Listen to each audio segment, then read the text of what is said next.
Hello everyone, good morning. Welcome back to my channel and welcome to my new vlog. আমি daily vlog করি, তোমরা সকলেই জেনে গেছো এখন থেকেই। তবে অনেকের না খুব আপত্তি আমি ডেলি ভ্লগ করি, জানি না কেন।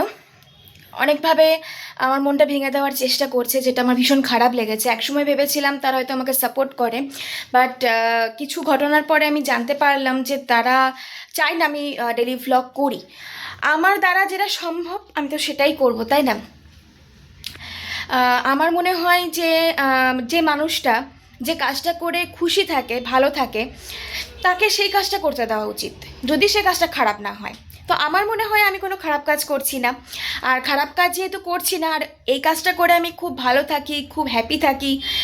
আমার ভালো লাগে কাজটা করতে। আমাকে কতজন ভালোবাসলো, কত লাখ মানুষ ভালোবাসলো, সেটা ইম্পর্টেন্ট নয়। একটা মানুষ তো ভালোবাসে, আমার তাতেই আমার চলবে, এরকম ব্যাপার। আজকে আমি খুব ছোট কন্টেন্ট ক্রিয়েটার, একদিন ভগবানের আশীর্বাদে, তোমাদের সকলের আশীর্বাদে বড় তো হতেও পারি, আবার নিচেও নেমে যেতে পারি, সেটা সময় বলবে। তবে কারোর মন ভেঙে দেওয়াটা কিন্তু প্রকৃত বন্ধুর কাজ নয়।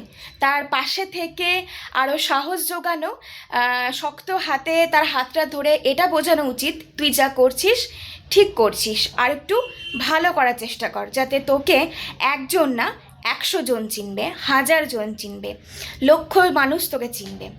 এই জিনিসগুলো বলা উচিত, আর এটাই হওয়া উচিত প্রকৃত বন্ধুর একটি কথা। তো চলো, আজকে অনেক জ্ঞান দিয়ে সকালটা শুরু করে ফেললাম। আজকের এই বিশেষ দিন এবং বিশেষ দিনের সকাল। আজকে হচ্ছে 29 তারিখ, 29শে মার্চ, রবিবার। এখন আমার একটু ঘুমানো দরকার ছিল, অন্যদিন আমি ঘুমাই অর্পণ অফিস চলে যাওয়ার পর। তবে আজকে আমি প্রচুর কাজকর্ম করছি। এই যে রান্নাঘরটা খুব সুন্দর করে টিপটপ করে নিয়েছি, দেখতে পাচ্ছ। এবার প্রত্যেক জিনিস দেখে নাও, বাকিগুলো যতটুকু পেরেছি করার চেষ্টা করছি, এখনও চলছে। আসলে জিনিস বেশি, জায়গা কম, এত কিছুর জন্য না মেনটেন করা পসিবল হয় না। ঘরটাও মোটামুটি চলছে, এখনও সম্পূর্ণ হয়নি, দেখাবো না ওটা এখন। এই ঘরটা একটু এলোমেলো হয়ে আছে, জিনিস প্রচুর রয়েছে, কি করব বলো। জায়গা ছোট, আলো নাই, তো ওইভাবেই চলছে। এই ঘরটা মোটামুটি গোছানো হয়েছে, চলো দেখো। অর্পণ কালকে অফিস থেকে এসে এগুলো গুছিয়ে দিয়েছে, বেলুনগুলো এলোমেলো হয়ে পড়েছিল, বিছানাটা আবার পেতে নেব। হ্যাঁ, তোমাদের সাথে এটা শেয়ার করা হয়নি যে আমি নেক্সট কী জিনিস কিনলাম। আবার অনেকদিন আগে আমি একটা ভিডিওতে পোস্ট করেছিলাম যে বাবা মা যে টাকাটা আমাকে অ্যানিভার্সারিতে আমাদের দুজনকে দিয়েছিল, সেই টাকা দিয়ে আমি একটু একটু করে জিনিস কিনছি। তো আমার যেটুকু দরকার আমি সেটুকু কিনছি। তো আমার মনে হয়েছিল এখানে একটা ফোল্ডিং খাটের দরকার, তো একটা না আমি দুটো কিনেছি। দুটোকে অ্যাটাচ করে আমি এখানে লাগিয়ে নেব, এখানে অ্যাটাচ করে দেবো, ব্যাস সুন্দর বিছানা হয়ে যাবে।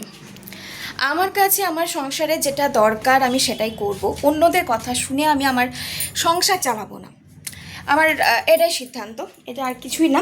এবার কেন আমি এত গোছাগুছি করছি, এত রান্নাবান্না হবে, সব কিছু তোমরা এখন জানতে পারবে না, একটু পরে জানতে পারবে। এখনই সকালের ব্লগটাই 3 মিনিট, 3.5 মিনিট হতে যাচ্ছে, মানে জাস্ট একটু কিছু কথা বলার দরকার ছিল, তাই বললাম। তোমরা যদি চাও এটাকে স্কিপ করে যেতে পারো। তো দেখতে থাকো, কেউ তো আসছে আমাদের বাড়িতে, সেটা কে আসছে, কখন আসছে, সব ডিটেলস তোমরা একটু পরে জানতে পেরে যাবে। ব্যাগপত্র সব চলে এসেছে, যাদের জন্য অপেক্ষা তারাও চলে এসেছে।